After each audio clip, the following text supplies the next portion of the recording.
Hello friend, आपका स्वागत है आपके ऑनलाइन शिक्षण यूट्यूब चैनल पर। दोस्तों, आपको पता है बिल्कुल धांसू तरीके से हम लोग अपना चैप्टर फिनिश कर रहे हैं। मतलब कि धीरे धीरे हम लोग सीढ़ियाँ चढ़ रहे हैं। हम लोग 10 मतलब कि आधा दूरी तय कर चुके हैं। हमने 10 चैप्टर पढ़ चुके हैं दोस्तों। हम लोग 10 चैप्टर पढ़ चुके हैं, 10 इकाई खत्म कर चुके हैं। हम लोग 11वें इकाई का पहला पार्ट भी देख लिए हैं दोस्तों। और उसके साथ हम लोग रिवीजन भी करते हुए चल रहे हैं टेस्ट के रूप में। हम लोग हर संडे को टेस्ट देते हैं एक। इस बार जो टेस्ट था आपका तीसरे नंबर का टेस्ट था। सारे बच्चे दिए होंगे और मज़े से दिए होंगे दोस्तों, है ना। सारे बच्चे, अगर जो बच्चे टेस्ट नहीं देते हैं, हम उनसे रिक्वेस्ट करते हैं दोस्तों, आप टेस्ट दिया करिए। आप अगर टेस्ट देंगे तो आपको लगेगा कि जो हम पिछला पढ़े हैं हमें आ रहा है कि नहीं आ रहा है। क्या सर उस टेस्ट में से ऐसे क्वेश्चन छांट रहे हैं जो उस टेस्ट में कराए? तो इतना मान लीजिए हम उस टेस्ट में वही क्वेश्चन लेते हैं जो चैप्टर में नहीं कराए होते हैं दोस्तों। तो आप लोग करिए उसको। और वहाँ पे हमने एक और पहल स्टार्ट कर दिया है टेस्ट में। आपको लास्ट में कुछ क्वेश्चन टेट के, सुपर टेट के या फिर कई जो अदर एग्जाम में आए हुए होते हैं, जो कि आपके जो अदर एग्जाम होते हैं, कॉम्पिटिटिव एग्जाम होते हैं, ऐसे क्वेश्चन को भी लेंगे हम। धीरे धीरे उसमें भी कुछ थोड़ा सा पहल स्टार्ट करेंगे, कुछ नया करने की कोशिश करेंगे जिससे आप लोग का फायदा हो, है ना। तो आप लोग ज़्यादा से ज़्यादा शेयर करिए। हमारी प्रतीक्षा जी, अनुराग जी और आपके जितने भी बच्चे हैं, रामा हो गए और आपके रोहित जी हो गए, और जितने भी बच्चे हैं, जितने भी हमारे साथी हैं, बहन भाई जितने भी लोग हैं, सभी लोग एक बार हिचक के शेयर करें और इसे ज़्यादा से ज़्यादा थोड़ा बढ़ाएं दोस्तों। अपनी संख्या बढ़ाएं, शेयर करके बढ़ाएं। अपने मतलब कि जो आपके छात्र हैं, जो पढ़ते हैं आपके साथ, जो आपके सहपाठी हैं, उनको बताएं यहाँ पे क्लासेस चल रहे हैं बिल्कुल धांसू तरीके से। मैथ हो गया, हम पढ़ा रहे हैं, मैम साइंस पढ़ा रही हैं, फिर आपका उधर चल रहा है। इसके बाद आपका साइंस के बाद आपका एक और क्लास चल रहा है ना, साइंस हो गया, मैथ का हो गया, इसके बाद आपका SST भी चलने वाला है, सामाजिक अध्ययन भी चलने वाला है बहुत जल्द दोस्तों। चल गया, मान लीजिए चल गया, कह दिए तो चल गया, है ना। इसके बाद आपका एक और क्लास है, एक और कौन सा क्लास चल रहा है आपका? शायद हिंदी का चल रहा है ना, हिंदी का चल रहा है। और आपको हर एक अपडेट दिया जाता है समय समय पर, तो उससे आप रूबरू होइए दोस्तों। आपके लिए इतनी मेहनत की जाती है, तो आप इसे थोड़ा सा अन्यथा न लेकर शेयर करिए और बच्चों की दायरे तक पहुंचाइए और इसे बढ़ाइए। इस फैमिली को हम बड़ा देखना चाहते हैं। आप लोग को भी खुशी होगी दोस्तों जब काफ़ी थोड़ा इमेजिन करिए कि अगर जब काफ़ी बच्चे होंगे साथ में तो पढ़ने में कितना आनंद आता है। आप लोग खुद देखिए, अगर एक बच्चा भी, जैसे अनुज मान लीजिए कि अगर कोई बच्चा है, मान लीजिए हम मान लेते हैं कि यही नहीं आया, यादव जी नहीं आए, मान लीजिए खान जी नहीं आए, अजमेर खान जी नहीं आए, जो तहलका मचाए हुए होते हैं कमेंट में। खान जी हो गए, हेमलता जी हो गई, ठीक है ना, और आपकी स्वाति सिस्टर हो गई, प्रतीक्षा हो गई। प्रतीक्षा तो मान लो आंसर देने पे तुली हुई होती है। और बच्चे जो हैं कि अनुदेवी हो गई, मतलब और जो बच्चे हैं जो हमेशा चैट करते हैं, उसमें से अगर कोई 2-3 मिस कर जाए, न आए, लाइव क्लास ना देखें, तो बताओ कैसा लगेगा?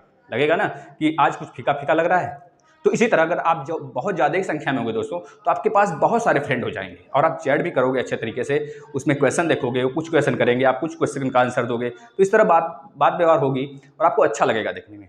और आपको जब अच्छा लगेगा तो ऑनलाइन शिक्षण फैमिली को अच्छा लगना ही वाला है दोस्तों। तो जाहिर सी बात है, आप लोग शेयर करें दबाकर। हम लोग स्टार्ट करते हैं 11वां इकाई। 11वीं इकाई में चर राशियों का गुणनफल, इसका एक बेसिक क्लास जा चुका है, जो मतलब जिसमें हमने आपको समझाया था चरों का कैसे गुणनखंड करते हैं, कैसे गुणा करते हैं, उनकी इकाई अंक को लेकर हमने समझाया था आपको। मतलब एक बेसिक कॉन्सेप्ट आपको दिया था। 28 या 30 मिनट की वीडियो थी कल वाला, आप लोग देखे होंगे। नहीं देखे हैं तो देखिए, और बाकी पिछला वीडियो जरूर देखें आप। हम लोग पहले चैप्टर से पढ़ रहे हैं। अगर जो बच्चा नया है उनको बता देना चाहते हैं दोस्तों, वह पहले चैप्टर से जाकर पढ़े। अगर बाय द वे अभी मान लीजिए एग्जाम तो होने वाला नहीं है इतना जल्दी, अगर आप यह सोच के पढ़ रहे हैं कि एग्जाम अभी नहीं होगा, एग्जाम आएगा तब पढ़ेंगे, तो आप बेवकूफ़ी कर रहे हैं दोस्तों। आप बेवकूफ़ी ना करें। अपना जो आपको जो जितने भी फ्री में मटेरियल प्रोवाइड किए जा रहे हैं ऑनलाइन शिक्षण की तरफ से, आप उसका फ़ायदा उठाएं। चलिए दोस्तों, हम लोग स्टार्ट करते हैं आज का क्लास। सबसे पहले बात है कि हमने बेसिक क्लास पढ़ लिया था, बेसिक चीज़ें जान ली थी इसमें, और आज इसमें हम ये जानेंगे हमें आगे की रणनीति में क्या पढ़ना है। इस पूरे चैप्टर में हमें क्या पढ़ना है, इकाई नंबर 11 में हमें क्या पढ़ना है, अब हम ये जान लें। क्योंकि जो भाग 1 था उसमें तो हमने बेसिक कॉन्सेप्ट देखा था ना, चरों का, अचरों का, अभाज्य का, भाज्य का, जो कटने इकाई का अंक क्या होता है, ये सब चीज़ें हमने जान ली थी। तो आज हम देखेंगे बेसिक, मतलब कि इसमें क्या क्या पढ़ना है हमें सीक्वेंस में। आप लोग लिखते चलिए। पहली बात जो हमें इसमें पढ़नी है, ध्यान से देखें, गुणनखंडों की संकल्पना क्या पढ़नी है? गुणनखंड, गुणनखंड, गुणनखंडों की संकल्पना।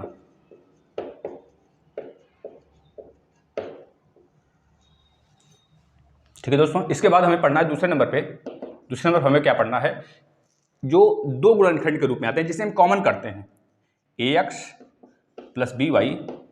आप लोग को सही तो दिख रहा है ना, फोकस तो नहीं कर रहा है बार बार कैमरा, वैसे अब नहीं करेगा, हमने थोड़ा सा उसे सुधार किया है। आप लोग देखिए, अभी हम चेक कर लेंगे एक बार।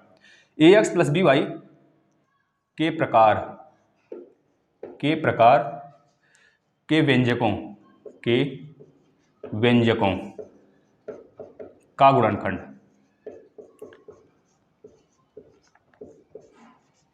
कोई बच्चा यह ना सोचा करे कि सर उसका नाम नहीं ले रहे हैं। सर सबको देखते हैं, हम सबको देखते हैं, सबका कमेंट देखते हैं, हम सबका कमेंट देखते हैं दोस्तों, लेकिन सबका नाम लेना पॉसिबल नहीं ना है। आप बताइए, हम सबका नाम लेंगे, धीरे धीरे जितने बच्चे जुड़ते रहेंगे सबका कभी न कभी नाम लिया ही जाएगा। डेली नाम लेते हैं कुछ बच्चों का, और कुछ बच्चे तो इतने अजीज हो गए हैं उनका नाम लेने का ही मन करता है। जैसे अनुराग जी हो गए, यशवंत जी हो गए, रामा जी हो गई, हेमलता जी हो गई, ठीक है, प्रतीक्षा जी हो गई, ठीक है, ये सब बच्चे बहुत सारे अजीज हो गए हैं दोस्तों। जैसे कि हेमलता जी, क्या नाम है उनका, अमिता जी हो गई, अमिता, यह सब, जैसे कि फरीन सिद्दीकी हो गई, ठीक है, ये सब सारे बच्चे अजीज हो गए हैं दोस्तों। यहाँ पे देखिए, एक अवस्थी भी कोई है ना, अवस्थी करके कोई अभी मैसेज किया था हमें, तो हमने उसको देखा। एक प्रिंसी गुप्ता जी हो गई, ये सारे फ्रेंड अजीज हैं हमारे। देखिए नेक्स्ट तीसरा नंबर पे जो हमें पढ़ना है, समूह बनाकर व्यंजकों का गुणनखंड। आप लोग थोड़ा देखिए, अब बातें कम। समूह बनाकर व्यंजकों का गुणनखंड, इसको पढ़ना है हमको तीसरे नंबर पे। मतलब समूह बनाकर का मतलब, इसका क्या मतलब है, यानी जैसे ax² दे दिया प्लस बी वाई, ax² और ay² मान लीजिए दे दिया, प्लस bx² और प्लस by² दे दिया, बस यही समूह बनाकर हो गया। अब इसमें कॉमन करेंगे, फिर गुणनखंड करेंगे, ऐसे रूप को हम जानेंगे जब तीसरे स्टेप पे आएंगे तब। चौथा स्टेप में हमें क्या पढ़ना है, चौथा स्टेप देखेंगे तो हमें क्या पढ़ना है दोस्तों, जो व्यंजक हैं वर्गों के, जो व्यंजक होते हैं उनके वर्गों के अंतर का गुणनखंड हमें पढ़ना है। मतलब कि व्यंजक के, लिखिए यहाँ पे, व्यंजकों के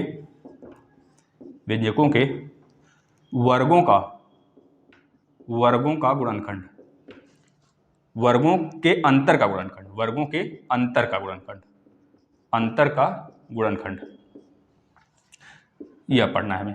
देखिए बहुत ही आसान होता है दोस्तों, अगर आप इसे सीख जाएंगे ना, ऐसे चैप्टर को, तो ऐसे ही क्वेश्चन आपको टेट में भिड़ जाएंगे। अगर आप कहीं कम्पिटेटिव एग्जाम भी दे रहे हैं तो ये सब बेसिक चीज़ है, आप जानेंगे तभी कर पाएंगे वहाँ पे। वैसे नहीं तो अगर मैथ पढ़ने की बहुत ज़्यादा शौक है, आप लोग बहुत ज़्यादा की संख्या में आइए, फिर हम आपको एक ट्रिक वाला भी मैथ प्रोवाइड करते रहेंगे। द्विघाती, नेक्स्ट क्या पढ़ना है हमें, द्विघातीय वर्गों, एक मिनट, द्विघातीय और त्रिपदी लिख लीजिए यहाँ पे, द्विघाती और त्रिपदीय व्यंजकों का गुणनखंड, या फिर व्यंजकों के वर्गों का गुणनखंड, या फिर व्यंजकों का गुणनखंड, कुछ भी लिख सकते हैं आप, हम सब बताने वाले हैं। द्विघाती त्रिपदी व्यंजकों का गुणनखंड,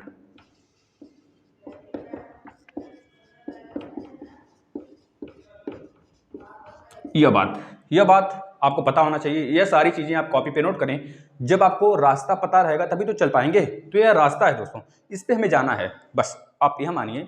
आपको वही चीज़ यहाँ पे दी जाती है जो आपके लिए बिल्कुल, मतलब कहा जाता है कोयले में से ही हीरा निकलता है, बस वही चीज़ आपको यहाँ पे प्रोवाइड किया जा रहा है दोस्तों। देखिए कोयला कितना काला होता है, लेकिन हीरा कितना चमकता रहता है, हीरा भी उसी में से निकलता है।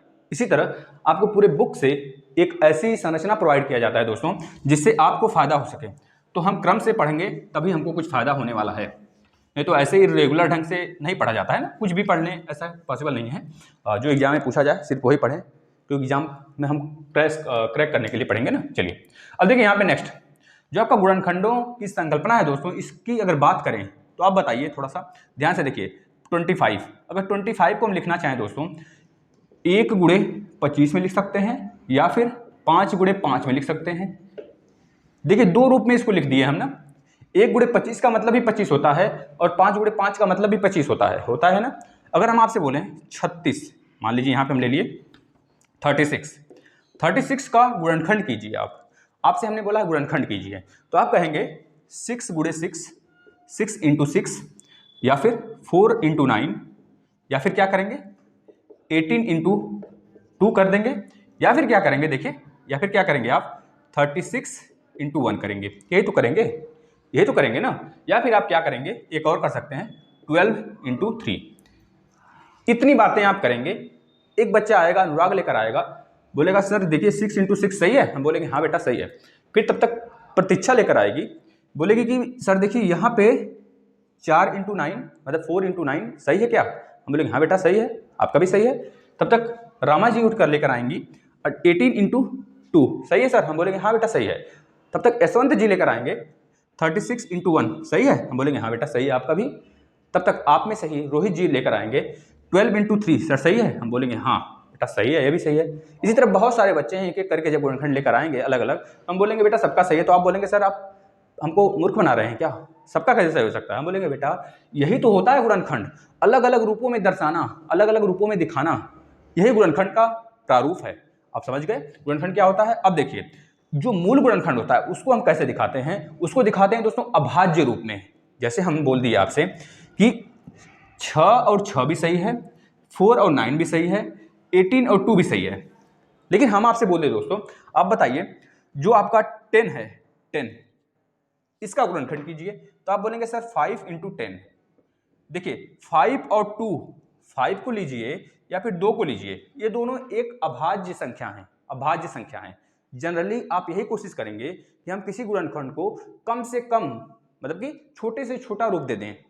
जैसे अगर इसमें बात करें सबसे छोटा कौन सा रूप है, तो आप देखेंगे कि 36 को भी अभी विभक्त किया जा सकता है, 6 और 6 को भी विभाजित किया जा सकता है, छोटा किया जा सकता है, 18 और 2 को भी छोटा किया जा सकता है, 12 और 3 को भी छोटा किया जा सकता है, 4 और 9 को भी छोटा किया जा सकता है। इसमें हमको ऐसा कुछ देखने को नहीं मिला, लेकिन 25 में देखने को मिल गया दोस्तों 5 और 5 ये दोनों अभाज्य संख्याएं हैं जो कि केवल 1 से और खुद से कटते हैं। उसी तरह हम 10 को लिए तो 5 और 2 से कटता हुआ हमको दिखाई दिया, तो हम 5 और 2 ले लिए यहाँ पे, और 5 दूना 10। अब इसको अगर और छोटा करना चाहें तो होगा, बताइए। एक चीज और याद रखेंगे, जो 1 होता है ना वो सब जगह विद्यमान होता है। अगर बोल दिया जाए आपसे, आपसे क्वेश्चन बन सकता है दोस्तों आपके डीएलएड पेपर में एमसीक्यू में कि ऐसा कौन सा नंबर है जो सबका गुणनखंड होता है, जो सबके गुणनखंडों में आता है, ऐसा कौन सा नंबर है, तो आप बताएंगे 1 है। 1 एक भगवान है जो सभी जगह विद्यमान है। ठीक है दोस्तों, याद रखेंगे विद्यमान है, ठीक है, याद रखेंगे इस चीज को। अब देखिए हम बात करें आपसे कि आप बताइए 42 का गुणनखंड कितना होगा, तो आप बोलेंगे सर 42 का गुणनखंड हो जाएगा 2 इंटू 3 इंटू 7, 6 सते 42, तो 2 3 7, ये क्या है, 2 भी 3 भी 7 भी, ये क्या है दोस्तों, ये एक अभाज्य संख्या है। तो अभाज्य संख्याओं में गुणनखंडों को जब हम लिख देते हैं ना, तो ये मेरा हो जाता है क्या, गुणनखंड का छोटा सा छोटा रूप। जैसे अभी हम 36 को लेते हैं फिर से, तो 36 को देखिएगा हम छोटा सा छोटा रूप कैसे देते हैं। आपने 4 5 लेकर आए, सभी लोग अलग अलग संख्याएं लेकर आए, तो हम सबका सही बोले और सही भी है। लेकिन जब गुणनखंड होता है, गुणनखंड का सेंस यही होता है कि जब उसको हम तोड़ते हैं ना, तो छोटा सा छोटा रूप दे दें, उसके बाद वो टूटे ही ना, ऐसा रूप देना चाहिए। तो देखिए क्या होगा, 2 से जब ब्रेक करेंगे इसे तो 18 बचेगा, फिर अभी 2 से भाग जा रहा है तो फिर से 2 से भाग देंगे, अब कितना बचा, तो बोलेंगे 9 बचेगा, तो फिर से हम क्या करेंगे 3 इंटू 3 कर देंगे। अब यही जो है ना, यह छोटा सा छोटा रूप है। आप इसे एक और प्रारूप दे सकते हैं, एक और रूप में लिख सकते हैं, 2 का स्क्वायर गुणे 3 का स्क्वायर। अब ऐसी संख्याओं में हम पता करना चाहते हैं कि अभाज्य गुणनखंड कितने हैं, सम अभाज्य गुणनखंड कितने हैं, विषम अभाज्य गुणनखंड कितने हैं। तो यह वाला जो टॉपिक अभी हमने बोला आपसे कि अभाज्य गुणनखंडों की संख्या बताइए, सम अभाज्य गुणनखंडों की संख्या बताइए, विषम अभाज्य गुणनखंडों की संख्या बताइए, कुल अभाज्य गुणनखंडों की संख्या बताइए। ऐसे क्वेश्चन आपके टेट, सुपर टेट और अदर एग्जाम के कॉम्पिटिटिव एग्जाम में आते हैं। ठीक है दोस्तों, तो आप ऐसे क्वेश्चन पढ़ने के लिए ज़्यादा से ज़्यादा हमें क्या चाहिए, अनुराग जी को पता है और अजमेर जी को पता है, जितने बच्चे हैं सबको पता है, जो पुराने हैं उनको पता है हमें क्या चाहिए, मेरा टारगेट कितना है, 1000 से ऊपर व्यूज एक दिन में चाहिए हमें। ठीक है ना, तो ऐसा अगर टारगेट बनाओगे आप, उसके बाद हम ऐसे क्लास भी स्टार्ट करेंगे। तो गुणनखंडों की संकल्पना क्या है दोस्तों, आपको समझ में आ गया होगा। इसके बाद आप अगर इसका डेफिनेशन लिखना चाहते हो तो डेफिनेशन अपने से लिख सकते हैं अगर आप, तो ठीक है, नहीं तो फिर हम लिखवा देते हैं, आप लिख लीजिए, बोल देते हैं आप लिख लीजिए। चलिए अब अगर लिखना चाहते हैं गुणनखंड क्या होते हैं, तो आप लिख लीजिए, जब कोई संख्या का अभाज्य गुणनखंडों में, जब किसी संख्या को जब हम अभाज्य गुणनखंडों में छोटे छोटे रूप में गुणा करके ब्रेक करते हैं, तोड़ते हैं, तो वही उस संख्या का, जिस संख्या को तोड़ते हैं दोस्तों, उसका गुणनखंड कहलाता है। बात क्लियर है, नहीं क्लियर है तो फिर सुनिए। जब किसी बड़े से बड़े संख्या को हम अभाज्य गुणनखंडों में या फिर अभाज्य संख्या के गुणजों में, जब किसी बड़े से बड़े संख्या को अभाज्य संख्या के गुणजों में हम ब्रेक करते हैं और ब्रेक करके गुणा कर देते हैं आपस में, और वह संख्या अब उसका छोटा रूप ना हो सके, मतलब जो संख्या को हम ब्रेक किए हुए हैं अभाज्य गुणनखंडों में, वह संख्या अब छोटा हो ही नहीं सके। अभाज्य है तो कहां से छोटा होगा, जब छोटा नहीं होगा तो वही जो टूट कर आया है एक लंबी सीरीज में, वही पहले वाले का गुणनखंड होता है। यह बात आप लिख लेंगे, क्योंकि हो सकता है फिलिंग द ब्लैंक्स में आपके डीएलएड में आ जाए दोस्तों, ठीक है ना। आप इसे नोट करेंगे और अच्छे से प्रैक्टिस करेंगे। चलिए अब हम बात कर लेते हैं दोस्तों कुछ और बातों पर। जैसे हमने बोला कुछ और प्रैक्टिस कर लेते हैं इसी पे। जैसे हम बोले आपसे 105 का गुणनखंड बताइए। आप किसमें बताना है आपको बेटा? एक मिनट, ये तो सहाई बहने लगी यार, ज़्यादा भर दिया गया है। चलिए कोई बात नहीं, आपके चक्कर में, ज़्यादा हाईलाइट के चक्कर में दोस्तों हमारा शर्ट वगैरह खराब हो गया। चलिए कोई बात नहीं, आपके लिए सब कुछ सही है। चलिए 105, अब 105 को हमको गुणनखंड में ब्रेक करना है। अब ध्यान से देखिए, हमने क्या बोला था, अभाज्य गुणनखंडों में ब्रेक करना है। तो सबसे पहले आप इसको क्या करोगे, इसको एक बार देखोगे अच्छे से, फिर सबसे पहले देखोगे 2 से तो कट नहीं रहा है, किससे कट रहा है भैया? 5 1 6। सर ने बताया है डिविजिबिलिटी का रूल 3 से कटने का। 5 1 6 है तो 3 से कटेगा, 3 से कटेगा तो पहले 3 लिखिए, सबसे छोटा संख्या 3 से काटिए, 3 3 9, 3 5 15, 3 3 9, 3 5 15, मतलब 35 बचा। अब 35 का ही होता है अभाज्य गुणनखंडों में जो 35 को तोड़ते हैं 7 गुणे 5 में टूटता है, तो 7 × 5 लिख दीजिए, बस यह काम आपका हो गया। यह अभाज्य संख्याएं हैं। अगर हम बोलें अभाज्य संख्या लिखिए 1 से 10 के बीच में, या फिर 1 अंक वाले अभाज्य संख्या बताइए आप, तो आप कहेंगे दोस्तों 2 है सबसे छोटी अभाज्य संख्या। सबसे छोटी अभाज्य संख्या, अगर बोला जाए आपसे सबसे छोटी अभाज्य सम संख्या लिखिए, या फिर पूरे अभाज्यों में बोला जाए कितने सम अभाज्य संख्याएं होती हैं, तो बोलेंगे 1 होता है, सिर्फ 2, उसके बाद सारे विषम आ जाते हैं। 2 सबसे छोटी अभाज्य संख्या भी है और सम अभाज्य संख्या भी 1 है, सिंगल। आप इसको याद रखेंगे, आपके कॉम्पिटिटिव एग्जाम में आ सकता है क्वेश्चन यहां से। देखिए 2 के बाद क्या आता है? 3 5 7, बस। अगर हम बात करें दोस्तों 2 3 5 7, 9 होता है क्या? 10 भी नहीं होता। 9 को खुद हम 3 × 3 में तोड़ते हैं, 2 3 5 7 नहीं होता इसके बाद। तो यही आपके अभाज्य संख्या हैं दोस्तों, 1 अंक वाले। आप इसे याद रखेंगे, ज्यादातर कोशिश करेंगे इसमें ही ब्रेक करें। अगर ज्यादा और ऊपर जाता है, संख्या आता है, तो आप 11 तक ले जाएंगे। उसके बाद इससे बड़ी संख्या शायद ही आपसे पूछी जाए गुणा करने में, गुणनखंड के रूप में बदलने के लिए, ठीक है। आप इसे याद रखेंगे दोस्तों। अब देखिए, अब ये तो रहा हमारा अचर संख्या। अभी तो हम अचर संख्या की बात कर रहे थे गुणनखंड की ना, अब तो खेल शुरू होगा, चर संख्या की बात करनी है हमें। हम तो यह अचर संख्या देख रहे थे, जो चरे ही ना, मतलब जो चरे ही ना, मतलब कि जिसका मान बदलता ही नहीं है। अभी तक तो हम ये इस पे खेल रहे थे, अब हम किससे खेलेंगे? चर वाले से खेलेंगे। देखिएगा ध्यान से, जो आपको पढ़ना है रियलिटी में। अब यहाँ पे आते हैं, हम बोले अब इसका गुणनखंड करिए भैया, तो आप बोलेंगे सर यहाँ पे x की पावर 2 है, मतलब x × x हुआ होगा। पहले 2 था, 2 आ गया, गुणे x की पावर 2 का मतलब, जैसे हमने बोला 2 के पावर 2 का मतलब क्या होता है, तो आप बोलेंगे 2 × 2 होता है। हम कहेंगे वाह बेटा, बिल्कुल सही काम किए हो आप। 2 × 2 हमने सिखा रखा है, आपको घातांक में भी सिखाया है। जब हम समानुपात अनुपात भी पढ़ रहे थे, उसमें भी आपको बताए थे। दोनों चीजें हमने बहुत बार इसको पढ़ा है, ठीक है। तो यह चीज हम लॉग में भी पढ़े थे, लॉग वाला, जब लॉगरिथम पढ़ रहे थे तब उसमें भी पढ़े थे। तो आपको ये चीजें पता है। इसी तरह x² है, तो इसका मतलब क्या होगा? x × x। बात क्लियर है? अब हम बोलेंगे आपसे कि आप करके दिखाइए हमें क्या, 5x, एक मिनट सही है ना, हाँ पहले यह करके दिखाइए, 3x², ये करके दिखाइए, ये करके दिखाइए। गाना है ना, बस गा के लगाइए, फिर क्या दिक्कत है। 3x² का मतलब क्या हो गया? 3 × x हो गया। इसको ब्रेक कर लिए। अब और बड़ा तोड़ा लेते हैं, देखिए 2x की पावर 4 × y। अब इसको ब्रेक करिए, तो आप बोलेंगे सर ये भी आसान है, 2, अब x की पावर 4 है, मतलब x 4 बार आएगा, x × x × x × x × y। हो गया। ये आपका एक नंबर दे के जाएगा निश्चित। यहाँ से क्वेश्चन आएगा जरूर आपके डीएलएड में, देखिएगा दोस्तों। आप लोग अच्छे से करिए, पक्का यहाँ से क्वेश्चन फंसेगा। अब देखिए ये चीज आपको पता हो गया। अब हम चलते हैं किस पे। अगर आपसे पूछा जाता है कौन सी ऐसी संख्या होगी जो प्रत्येक पद में गुणा होता है, जिसका प्रत्येक पद में, तो बोलेंगे 1। ये बात हमने बता रखा है आपको। अब देखिएगा ध्यान से, अगर यहीं पे आ जाए 5x × y + 3, अब इसका गुणनखंड बताइए, तो आप बोलेंगे सर इसका गुणनखंड हो जाएगा 5x, मतलब 5 इंटू एक्स इंटू यह पूरा उठ के आएगा यहाँ पे y प्लस 3। बात क्लियर है? बात क्लियर है तो फिर आगे देखिए, अगर हम बोलें 3 into y plus 1 into y plus 2 का गुणनखंड बताइए, तो आप कहेंगे सर 3, ये वाला 3 आ गया, फिर यहाँ पे इंटू लगाएंगे, फिर यहाँ पे लिखेंगे y प्लस 1, फिर यहाँ पे लिखेंगे इंटू वाई प्लस 2। ठीक है दोस्तों, अब आगे चलते हैं, एक और ले लेते हैं इस पे। अगर आपसे बोल दिया जाए 6x into x plus 1 x plus 4 का आप गुणनखंड बताइए, तो आप क्या करेंगे, इसका गुणनखंड करेंगे, सीधा साधा क्या करेंगे, 6 इंटू यक्स, इसका काम खत्म हो गया, बचा यह दोनों, तो इसको भी गुणा करके लिख लेंगे x plus 1 into x plus 4। बात क्लियर है?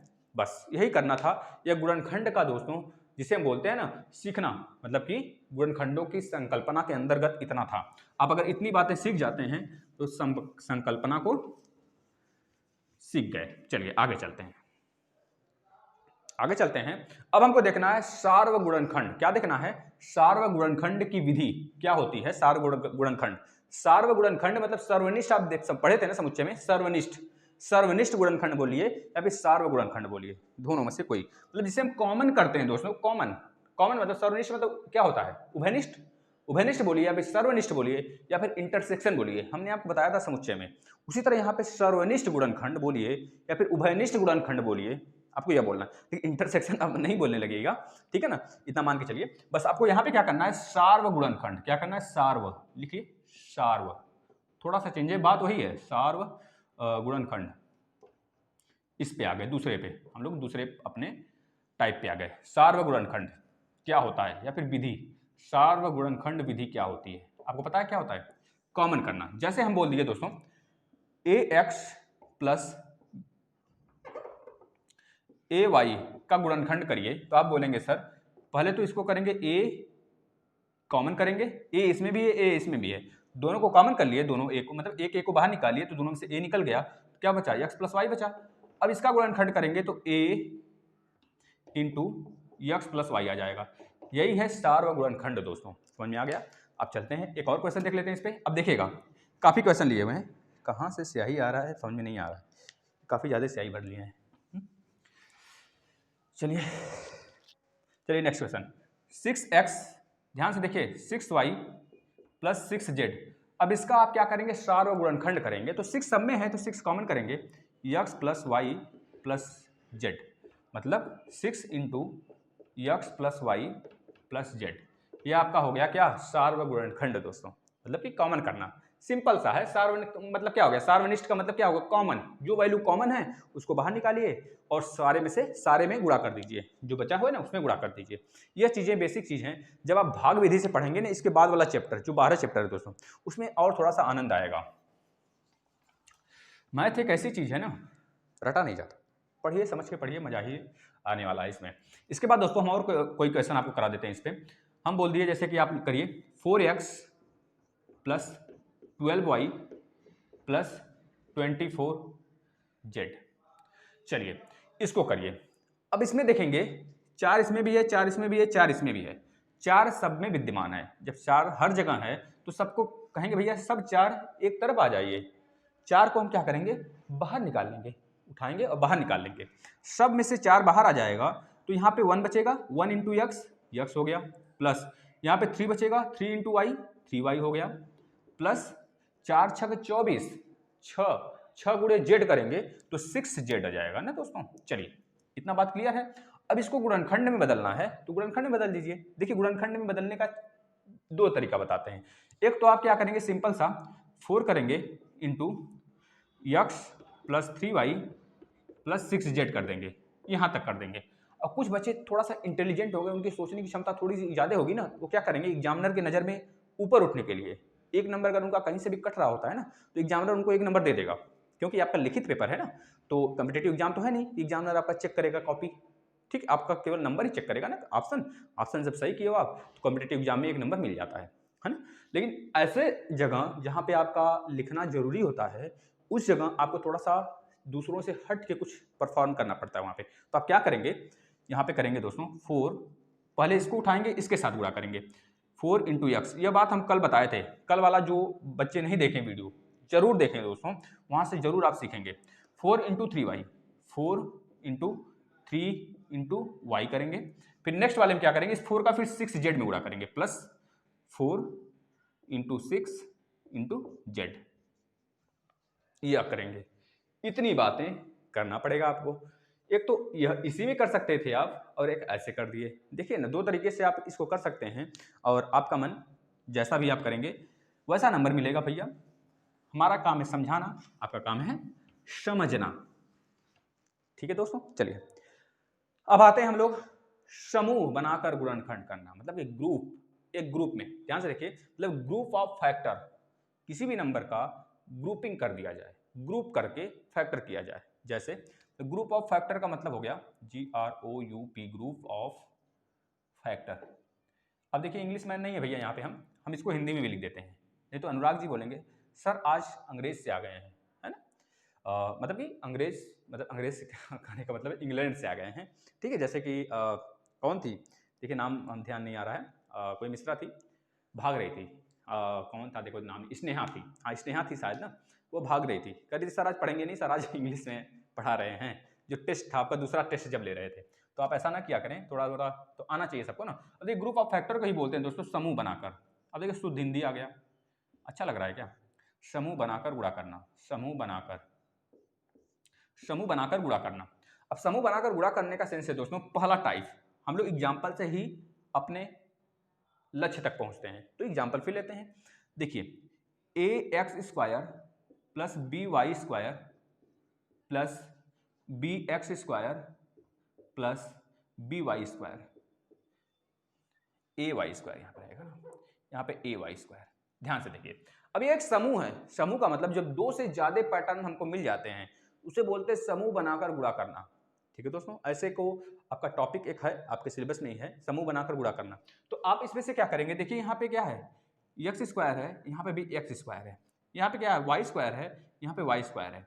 देखिए इसी को दो तरीके से भी हम करेंगे, पहले इसको कर लेते हैं फिर माइनस लगा के करेंगे। देखिएगा थोड़ा सा अंतर आएगा, a यहाँ पे मतलब ax² यहाँ पे bx² यहाँ पे, तो हम यहाँ से और यहाँ से क्या कॉमन कर सकते हैं, पहले एक तरफ लिख लीजिए ax² plus bx² plus ay² plus by²। हमने क्या किया, इसको उठा के इन दोनों के साथ इन दोनों को एक साथ रख लिया इधर, और इन दोनों को एक तरफ कर लिया। अब हमको आसानी होगी यहाँ और यहाँ से x² कॉमन करने में, इसमें से y² कॉमन करने में, मतलब कि उसको एक एक्स्ट्रा बाहर निकाल लेंगे। अब यहाँ से x² जब बाहर आ जाएगा तो बचेगा a प्लस b, और यहाँ से जब y² बाहर आ जाएगा तो बचेगा a प्लस b। अब आपको कुछ दिख रहा है, इस पूरे में क्या कॉमन है, a प्लस बी कॉमन है, तो a प्लस बी को भी बाहर निकाल लीजिए। तो a प्लस बी जब बाहर आ जाएगा तो यहां से इस पूरे में क्या बचेगा, x² बचेगा, और इस पूरे में क्या बचेगा, प्लस यहाँ पे है और यहाँ पे y² बच जाएगा। बात क्लियर है, ऐसे इक्वेशन आते हैं दोस्तों। अब थोड़ा सा इसमें चेंज करते हैं, ध्यान से देखिए, अगर हम करते यहाँ पे जो bx² है यहाँ पे माइनस कर देते, यहाँ पे माइनस कर देते, और यहाँ पे भी माइनस कर देते, तो थोड़ा सा का पूरा काम खत्म। अब ये आपका आंसर नहीं होगा, आंसर दूसरा आएगा। क्या आएगा, ध्यान से देखिए, माइनस और प्लस का खेल बहुत ज्यादा होता है गुणनखंड में।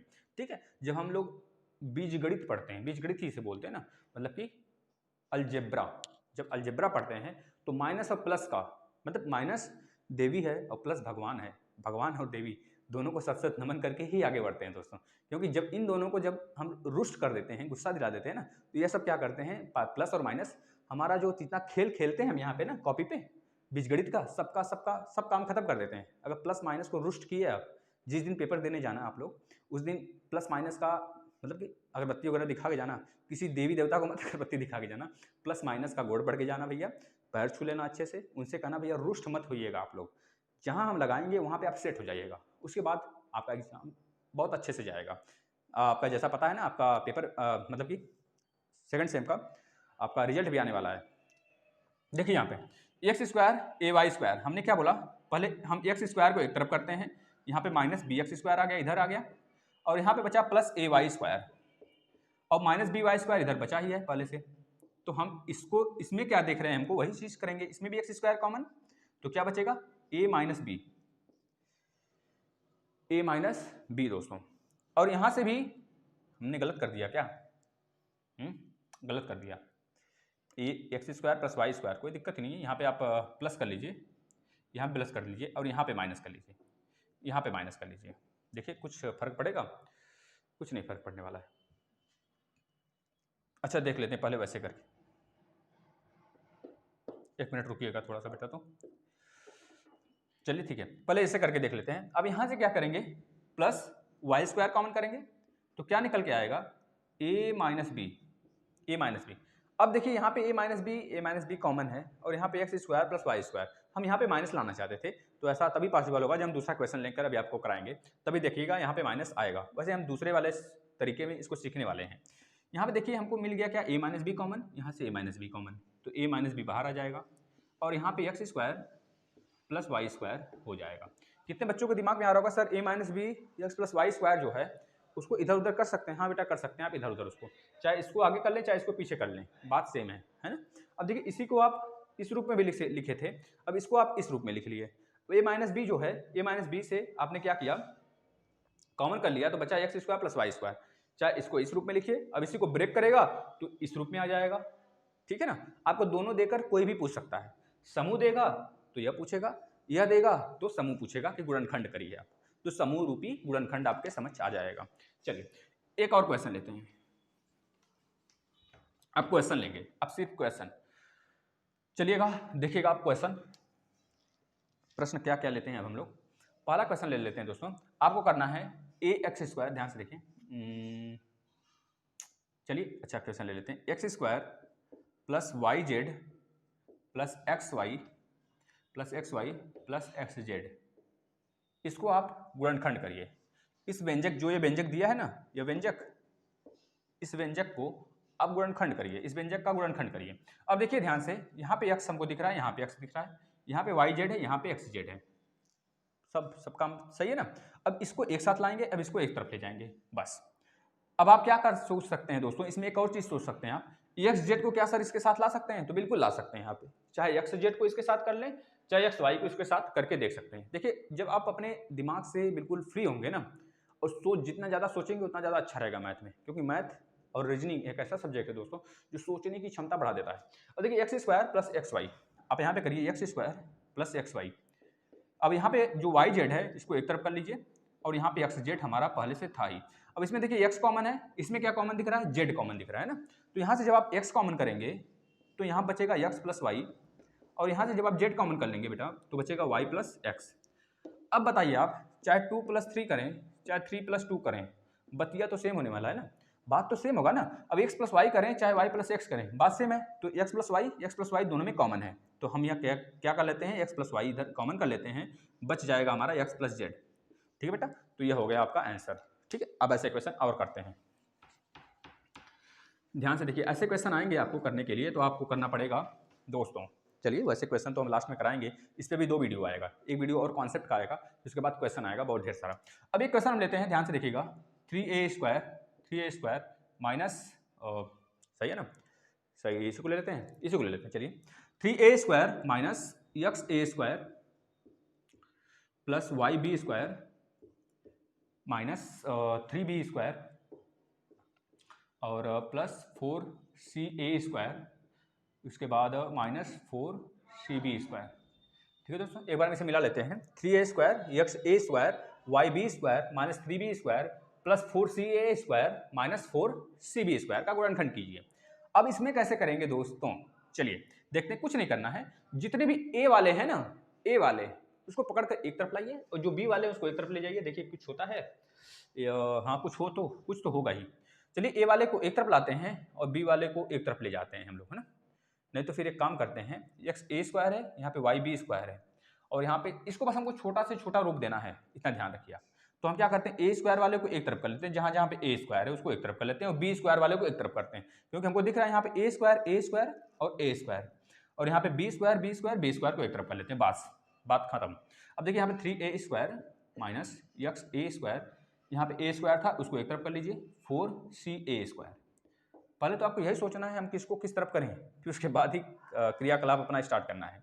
यहाँ पे देखिए क्या हो जाएगा, yb² और बी स्क्वायर कहाँ पे है -3b², और बी स्क्वायर लास्ट में है -4cb²। बस खेल खत्म, अब कहानी खत्म। अब हमको पकड़ में आ गया इसका मर्ज, क्या इसका मर्ज है। अब देखिए यहाँ पे 3a² x² प्लस 4ca², इस वाले में पूरा b² कॉमन है, इस वाले में पूरा क्या कॉमन दिख रहा है हमें, a² कॉमन दिख रहा है, तो a² बाहर निकालिए, चल भैया तो बाहर। यहाँ बचेगा 3 - x प्लस 4c, यही तो बचेगा बेटा, इसको हमने एक तरफ कर दिया। अब यहाँ पे क्या बचेगा, प्लस b² जब कॉमन कर लेंगे तो यहाँ पे बचेगा b² तो कॉमन ही कर लिए ना, कहाँ से b² आएगा भैया, यहाँ पे x -3 और -4c, ये आ गया। अब एक चीज आप देख रहे हैं यहाँ पे ध्यान से, यहाँ पे देखिए 3 और 4c प्लस में है, और यहाँ पे 3 और वही 4c जो है माइनस में है, तो हम क्या करें, इस पूरे में माइनस कॉमन कर लें, बताइए, चाहे इसमें माइनस कॉमन करें चाहे इसमें माइनस कॉमन करें, दोनों में से किसी में एक में माइनस कॉमन कर लेंगे, तो जो यह वाला है हमारा, ये सेम हो जाएगा। समझ में आ रहा है ना बात को दोस्तों। पहले हमने क्या किया, इसको ब्रेक किया, फिर हमने पकड़ा a² वाले को एक साथ, b² वाले बंदर को एक साथ, a² वाले खिलाड़ी एक साथ और b² वाले खिलाड़ी एक साथ, दो ग्रुप हो गया। अब इस ग्रुप को हमने प्लस से जोड़ने की कोशिश किया जब, तो हम यहाँ पे पाए कि यहाँ पे अगर माइनस कॉमन कर लें तो यह वाला पूरा और इस वाले का पूरा शकल सेम हो जाएगा, हूबहू एक तरह दिखने लगेंगे। तो हम क्या करते हैं, चाहे यहाँ पे चाहे वहाँ पे माइनस कॉमन कर लेते हैं, तो a² 3 - x प्लस 4c, यहाँ पे माइनस कॉमन करेंगे तो बाहर माइनस आ जाएगा, इसमें से माइनस कॉमन करेंगे तो यहाँ पे b² होगा और सबका साइन चेंज हो जाएगा, जो माइनस है प्लस में, जो प्लस है माइनस में, यानी कि -x प्लस 3 प्लस 4c। अब देखिए दोनों का शकल सेम हो गया ना, 3 - x प्लस 4c, जैसे अजमेर जी का और अनुराग जी का शकल मिलता जुलता होगा, आप लोग जानते होंगे, हमने तो सपने में देखा उनको। अब देखिए 3 - x plus 4c, -x plus 3 plus 4c, यह दोनों सेम हो गए, समान शकल के हो गए ना, -x यहाँ पे भी, -x यहाँ पे भी, 3 और 4c दोनों समान हो गए। तो अब उसको क्या करेंगे, कॉमन कर लेंगे, यही तो कॉमन है सब में, बड़ा वाला, दोनों में, इस पूरे में यह वाला और यह वाला कॉमन है, तो हम उसको क्या करेंगे बेटा, बाहर निकाल लेंगे, 3 - x प्लस 4c, और बचा क्या रह जाएगा हमारा, a² - b²। अब आपने कुछ फार्मूले पढ़े होंगे, a² - b² बराबर a - b a plus b, यह फार्मूला आप जानते होंगे। तो चाहें तो इसको इस रूप में तोड़ दें या फिर इसी तरह लिखा रहने दें, आपका यही आंसर हो जाएगा, दोनों में से कोई रूप आप दे सकते हैं। चलिए, तो ऐसे क्वेश्चन आएंगे और डरना नहीं है, ऐसे क्वेश्चनों को उड़ा के आना है, बस इतना ध्यान रखना है कि प्लस और माइनस गड़बड़ ना हो, इसी वजह से बोल रहे हैं ना, जब एग्जाम देने जाइएगा तो प्लस माइनस को अगरबत्ती वगैरह दिखा के जाइएगा, पूजा पाठ उसका करके जाइएगा भैया। चलिए नेक्स्ट क्वेश्चन देख लेते हैं दोस्तों, ऐसे ही क्वेश्चन और देखते हैं। अब हमको देखना है दो व्यंजकों, अच्छा दूसरा टॉपिक आ गया, दूसरा इसके खत्म हो गया दोस्तों। अब एक टॉपिक और आ गया, दो व्यंजकों के वर्गों के अंतर के रूप का गुणनखंड। क्या बोले हैं, दो व्यंजकों के अंतर, दो व्यंजकों के वर्गों के अंतर का गुणनखंड, इधर दिख रहा होगा, नहीं दिख रहा है तो सुन लीजिए, है ना। दो व्यंजकों के वर्गों के अंतर का गुणनखंड पहला ले लेते हैं एग्जाम्पल पे, जैसे हमने बोला a² - b², यही तो है, एक व्यंजक यह है, एक व्यंजक यह है, दोनों का स्क्वायर करके माइनस कर दिए, अंतर कर दिए, दोनों का निकाल दिए, तो क्या बचेगा यहाँ पे, ये तो फार्मूला होता है a - b और a प्लस b। क्लियर है। अब ऐसे ही क्वेश्चन बनेंगे दोस्तों, आपको ये तो फार्मूला है आपका, इसमें देखिए क्वेश्चन कैसे बनेंगे, x² - 100 को गुणनखंड के रूप में ब्रेक करिए, तो आप जानते हैं x² - 100 जो है वह होता है 10 का स्क्वायर, तो आप इसे लिख देंगे x - 10 और x प्लस 10, क्योंकि इसको a ले लेंगे, या a है आपका या b है, ये वाला a है, ये वाला b है, इसको a b के रूप में हमने लिख दिया यहाँ पे। ऐसे ही क्वेश्चन आएंगे आपके एग्जाम में, आपको करना होगा। चलिए धड़ाधड़ क्वेश्चन करते हैं, इस पे काफी ज्यादा क्वेश्चन है, सब कर लेते हैं। देखिए अब कर लेते हैं दोस्तों, 36 का x² माइनस 25 का y², इसको आप a² - b² equal to a - b into a plus b के रूप में ब्रेक करिए। चलिए, तो यहाँ पे आपको पता है 36 का x², तब 6 प्लस 6 इंटू एक्स, इसको 6 का स्क्वायर कहते हैं हम, 6x का whole square minus 5 into y का होल स्क्वायर। यहाँ 5y कर दिए 25, 5 बचे 25, 6 6 36। अब ये पूरा a है, ये पूरा b है, तो हम लिख सकते हैं 6x माइनस 5y और 6x प्लस 5y। अब बातें क्लियर हो रही होंगी क्योंकि आप लोग को आदत हो जाना चाहिए। अब चलिए और क्वेश्चन कर लेते हैं इस पर। हेमलता जी कह रही थी कि सर जो टाइम है बदल दीजिए, तो हम बेटा बता देना चाहते हैं आप अब 10 बजे आया करिए। आपके पास वीडियो रहता है ना, आप जब चाहो तब देख लो इस वीडियो को, आपके पास है, आपके प्लेलिस्ट में है, आप आइए। ये आपका चैनल है दोस्तों, ये आपकी फैमिली है, आप इसे चाहे जब चाहें तब देख सकते हैं, जब भी फ्री हों तब देख लें।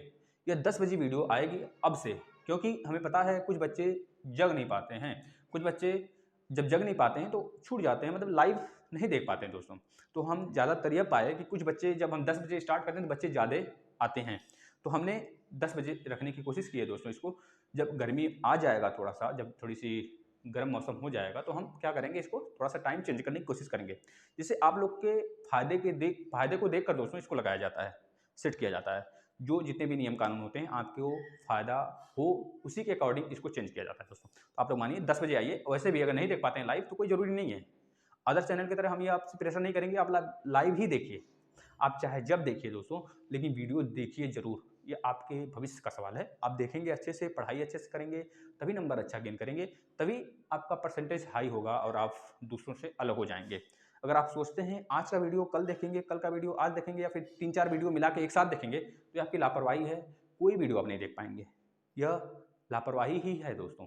आप उसे 2 से 3 बार देखने की कोशिश क्या करिए, एक बार देखकर छोड़ देना, आपको कुछ समझ में नहीं आया तो उसे 2 बार और देखिए, 3 बार और देखिए, तब थोड़ा सा और क्लियर होगा। अब देखिए एक और क्वेश्चन लेते हैं, 4a² माइनस b²। अब इसमें बताइए, यह देखिए क्या है दोस्तों, यह 4a² का मतलब क्या है, 2a का होल स्क्वायर होगा।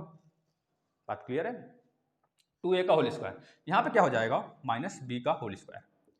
यहाँ तक भी क्लियर है। अब यहाँ पे 2a माइनस b हमको दिख रहा है, ये पूरा a है, ये पूरा b है, तो 2a माइनस b और 2a प्लस b हम इसे लिख सकते हैं। ठीक है दोस्तों, अब आगे एक और क्वेश्चन, काफ़ी क्वेश्चन कर लेते हैं। चलिए देखिएगा, जैसे हम लिखते हैं 72 का a² माइनस 98 का b²। करिए तो इसे देखते हैं कितने बच्चे करते हैं इसको करिए। तब तक यहाँ पे देखिए 144 का x² माइनस 1, सबका आंसर आना चाहिए उसका। और कुछ बच्चे देखें यहाँ पे उसका आंसर देते रहें। यहाँ पे देखिए 144 का x² माइनस माइनस 1 का स्क्वायर। अब 144 आपका पता है 12 का स्क्वायर होता है, तो 12x का होल स्क्वायर माइनस 1 का होल स्क्वायर। अब यहाँ पे कर देंगे 12x माइनस 1 और यहाँ पे कर देंगे 12x प्लस 1। दोस्तों ये सब समीकरणाएं जितनी भी हैं सब याद कर लेंगे आप। a प्लस बी का whole square, a minus b का whole square, a cube plus b cube, a minus cube, a cube minus b cube, a minus b का whole cube, a plus b का whole cube, सारे सब कुछ याद होना चाहिए। A plus b plus c का whole square, a square plus b square plus c square का फार्मूला, सब याद होना चाहिए आपको। ये जितने भी सर्व समीकरणाएं हैं ना, आपको ऊपर ले जाएंगे, दूसरों से अलग हटके बनवा देंगे। चलिए यहाँ पे देखिए इसको सॉल्व करते हैं। इसमें आप देख रहे हैं 72 है, 98 है, इसमें कुछ कॉमन दिख रहा है। 6 से हमको लग रहा है दोनों कट जाएगा, 6 यहाँ पे 3 बचेगा ना, 6 से नहीं कटेगा, पहले हम इस पर 4 से कट जाएगा ना दोनों। चलिए 4 दोनों में से कॉमन कर लेते हैं। जब 4 कॉमन करेंगे दोस्तों तो यहाँ बचेगा, देखिए नहीं 4 नहीं 2 कॉमन करोगा, 2 होगा। देखिए 2 जब कॉमन कर लेंगे तो यहाँ बचेगा 36 का a², यहाँ बचेगा 49 का b²। अब आपको पता है 36 6 का स्क्वायर होता है, 49 7 का स्क्वायर होता है। 2 को बाहर रहने दीजिए और यहाँ पे कर लीजिए 6a का होल स्क्वायर माइनस 7b का होल स्क्वायर। ठीक है दोस्तों, अब इसमें या a है या b है, तो a माइनस बी का फार्मूला लगा दीजिए, 2 इंटू 6a माइनस 7b, दूसरे ब्रैकेट में 6a प्लस 7b। यह हो गया आपका राइट आंसर, है ना दोस्तों। आप चाहे तो इस ब्रैकेट को, करली ब्रैकेट को हटा भी सकते हैं आगे एक स्टेप में, और आपका यह राइट आंसर हो जाएगा। बात क्लियर है दोस्तों। अब एक क्वेश्चन का आंसर, 2 क्वेश्चन और कर लेते हैं। चलिए आपके लिए क्या छोड़ें, हम ही करवा देते हैं। देखिए ध्यान से, x के पावर 4 माइनस वाई के पावर 4, यह करिए आप, और करिए 49 अपान में x² माइनस y² अपान में 36, इसको सॉल्व करिए। देखिए यहाँ पे x के पावर 4 माइनस y के पावर 4 का मतलब होता है x² का होल स्क्वायर माइनस y² का होल स्क्वायर, यही तो होता है। अब x² का होल स्क्वायर करें, अब इस पूरे को a मान लेंगे, a² को, तो a² को मतलब x² को जब a मानेंगे तो यहाँ होगा a, इसको जब b मान लेंगे y² को तो हो जाएगा b। a² माइनस b² का फार्मूला हो गया x² minus y² x square plus y square. Clear है ना, यहाँ तक कॉन्सेप्ट क्लियर होना चाहिए आपका। ये इसको पूरा हम ए मान लिए, जब इस पूरे को ए मानेंगे तो ए स्क्वायर माइनस बी स्क्वायर होगा। अब ए माइनस बी ए प्लस बी लिख दिया हमने। जब ए माइनस बी लिखे तो फिर से यह ए ही माने थे ना पूरा, तो यही तो ए एक्स स्क्वायर था और ये बी वाला वाई स्क्वायर था। इसको लिख सकते हैं ए माइनस बी फिर से, तो एक्स माइनस वाई और x plus y into x square plus y square, ये आपका फाइनल आंसर आ जाएगा। इसको सॉल्व करते हैं तो आपको पता है 7, ये 7 का स्क्वायर है या 6 का स्क्वायर है, तो 7 अपान एक्स, इसको हम लिख सकते हैं 7 अपान एक्स का होल स्क्वायर। क्लियर हो जाना चाहिए। अगर आप शुरू से पढ़ रहे हैं दोस्तों तो आपका सारा कॉन्सेप्ट क्लियर होगा। घातांक वगैरह हम लोग अच्छे से पढ़े हुए हैं, वही बेसिक कॉन्सेप्ट है सबका। y अपान 6 का होल स्क्वायर कर देंगे इसे। अब यहाँ पे देख रहे हैं 7 अपान एक्स माइनस वाई अपान 6, ए वाला ए है या बी है, तो ए का स्क्वायर माइनस बी का स्क्वायर, तो ए पूरा 7 अपान एक्स है, बी हमारा y अपान 6 है, तो 7 अपान एक्स माइनस वाई अपान 6 इंटू 7 अपान एक्स प्लस वाई अपान 6, ये राइट आंसर आपका हो जाएगा दोस्तों। आज के लिए इतना काफ़ी होगा। आप लोग बताया करिए, एफिशिएंसी इतनी होती है, एनर्जी सारी खत्म हो जाती है या फिर एनर्जी कुछ बचती भी है पढ़ने के बाद? अगर बचती है तो हम क्लास को थोड़ा बड़ा करने की कोशिश करें, नहीं बचती है तो कोई बात नहीं, 1 घंटे पर्याप्त होते हैं, लगभग 1 घंटे 40 मिनट 50 मिनट यही वीडियो जाती है, तो आप इसे देखा करें और बच्चों को भी शेयर करिए दोस्तों। अपना स्टेटस लगाइए। आप लोग शेयर नहीं कर रहे हैं, हमें पता है, कुछ बच्चे ही शेयर करते हैं, सिर्फ सारे बच्चे नहीं शेयर करते हैं, पता नहीं क्यों नहीं शेयर करते। कोई प्रॉब्लम है तो बताइए, आप उसको दूर किया जाएगा, है ना। और आपसे रिक्वेस्ट है दोस्तों, आप ज़्यादा से ज़्यादा संख्या में जुड़िए, शेयर करिए, अपने फ्रेंड्स को बताइए, अपने कलीग को बताइए, जो आपके सहपाठी हैं उनको बताइए, या फिर अपने जान पहचान वालों को बताइए दोस्तों कि आपका एक ऐसा प्लेटफॉर्म है जहाँ पे सारे सब्जेक्ट पढ़ाए जाते हैं बिल्कुल शानदार तरीके से दोस्तों। तो आप करिए इसे और अप्लाई करिए एक बार, जो जितने भी प्रैक्टिस करेंगे जितना ज़्यादा, उतना ज़्यादा आपके लिए फ़ायदा होगा। धन्यवाद दोस्तों।